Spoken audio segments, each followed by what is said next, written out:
26 branches, கம்மியான fees, life time placement, part time jobs, free uniforms, free notebooks. அன்னமால்னாலே மன திருப்தி. அன்னமால் இன்ஸ்டிடியூட் அட்மிஷன் நடைபெறுகிறது. இந்த நிகழ்ச்சிக்கு வர்றதுக்கு முன்னாடி தம்பி அண்ணாமலை எனக்கு கொஞ்சம் ஒரு ஸ்வீட் கொடுத்தார். அது என்ன ஸ்வீட்னா அல்வா.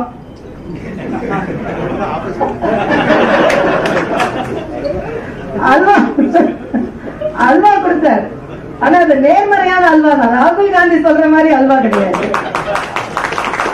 எல்லாம் முறைப்பாளியர்கள் கிண்டிய அல்வா தான். ஆக பட்ஜெட்டுக்கு முன்னாலே அப்படிதான் அல்வா கிண்டப்படுகிறது. நாம இப்ப கிண்டப்படல. இதே அல்வாவை காங்கிரஸ்காரங்களும் கிண்டாங்க. ஆனா ஏதோ பிஜேபியில கிண்ண மாதிரியும் அதுல 20 பேர்ல தாழ்த்தப்பட்டவர்கள் பிற்படுத்தப்பட்டவர்கள் இல்ல அப்படின்னு இன்னொரு அல்வாவை அவர் கிண்டி இருக்கார்.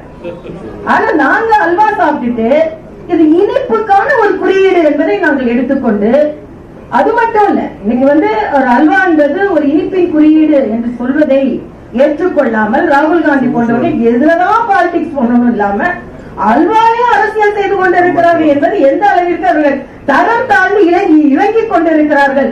ஆக அவர்களை எதிர்கொள்ளும் உயர்ந்த மனிதராக மோடி அவர்கள் இருக்கிறார்கள் என்பதை தான் அமர் பிரசாத் ரெட்டி எடுத்து சொல்லியிருக்கிறார்.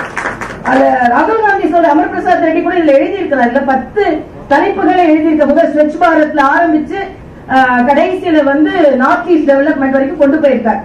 இதுல நான் ஒரு மருத்துவரை எடுத்துக்கொள்வது help for all and hope for all அந்த சப்ஜெக்ட் எடுத்துக்கலாம் அப்படின்றதா. ஏன்னா இன்னும் மாநில தலைவர் சிறப்பாக பேச இருக்கிறார்கள். அதனால் நான் எல்லா சப்ஜெக்டையும் எடுக்க வேண்டாம் இருக்கிறேன். ஆனா அந்த அல்வாயை பொறுத்த மட்டும் அது இனிப்பு என்பதையும் தாண்டி நீங்கள் இவர்களெல்லாம் பிற்படுத்தப்பட்ட தாழ்த்தப்பட்டவர்கள், இவர்கள் பட்டியலின சமூகத்தை சார்ந்தவர்கள் 73% மேல இருக்கிறாங்க.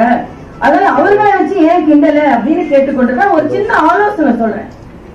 சகோதரர் ராகுல் காந்தி அவர்கள் தலைவர் அண்ணன் ஸ்டாலினை தொடர்பு கொண்டு, நீங்க துணை முதலமைச்சர் போடுறதா இருக்கீங்க போல இருக்கு, அதனால இந்த பிரிவிலை யாரையாவது போடுங்க அப்படின்னு நீங்க ஆலோசனை சொன்னா இன்னும் நல்லா இருக்கும். ஆக நீங்க செய்யறதெல்லாம் செஞ்சுக்கிட்டு இன்னைக்கு அவங்க ஒரு பெரிய ட்ரஸ்ட் வச்சிருக்காங்க. அதுல எவ்வளவு பட்டியலின மக்கள் தாழ்த்தப்பட்டவர்களுக்கான எல்லாருக்குமே தெரியும். ஆக வேண்டும் என்றே ஒரு அல்வாவை வேற மாதிரி அரசியல் கிண்டலாக கிண்டி கொண்டிருக்கிறார். இன்னொன்னு சொல்றாரு அதுல, ஏன் அமர் பிரசாத் ரெட்டி அப்படி சொன்னேன்னா, கரோனா காலத்துல மரியாதைக்குரிய மோடி அவர்கள் எப்படி இந்த சுகாதாரத்தை முன்னெடுத்து சென்றார்கள் என்பதை நான் அனுபவித்து அவரை நன்றி உணர்வோடு பாராட்டுவது உண்டு. நான் துணைநிலை ஆளுநராக இருக்கேன். இரவு 11 மணிக்கு பிஎம்ஓ ஆபீஸ்ல போன் வரும். போன் என்ன கேட்பாங்கன்னா, டெத் ரேட் எவ்வளவு, வேக்சின் எவ்வளவு போட்டிருக்கீங்க. நாம ஒண்ணு சொன்னா அவர் கையில ரிப்போர்ட் வச்சிருப்பாரு. பாண்டிச்சேரியில இப்படி இருக்கனால நான் கடகடன்னு சொல்லிடுவேன். நம்ம மாத்தி சொல்லவே முடியாது. அந்த அளவுக்கு அதை அவர் சொல்வார். உங்கள்கிட்ட ஒண்ணு சொல்றேன், நம்ம இன்னைக்கு பாரத பிரதமர் ராகுல் காந்தி சொல்ற, நீங்க எல்லாம் இது லைட் காமிக்க சொன்னீங்க, காமிச்சோம். பாத்திரத்தை அடிக்க சொன்னீங்க, அடிச்சோம். அது அடிக்க சொன்னது பிரதமருக்காக அல்ல, கரோனாவை அடிப்பதற்காக, மக்களை பாதுகாப்பதற்காக அடிக்க சொல்லுங்க. உங்களுக்கு அது கிண்டலா இருக்கு. ஆனா உலக சுகாதார மையம் என்ன சொல்றது என்றால், இத மாதிரி மணி அடிச்சு மக்களை வீட்டிற்குள் அமர வைத்ததனால் பாரத தேசத்தில் 45 லட்சம் இறப்புகள் தடுக்கப்பட்டது என்று உலக சுகாதார மையம். உங்களுக்கான அந்த மணி அடிச்சது அவ்வளவு கேவலமா கிண்டலா இருக்கு. ஆனா நீங்க இருந்தா நீங்க என்ன செஞ்சிருப்பீங்க? நீங்க மக்களையும் பாதுகாத்திருக்க மாட்டீங்க, உங்களையும் பாதுகாத்திருக்க மாட்டீர்கள்.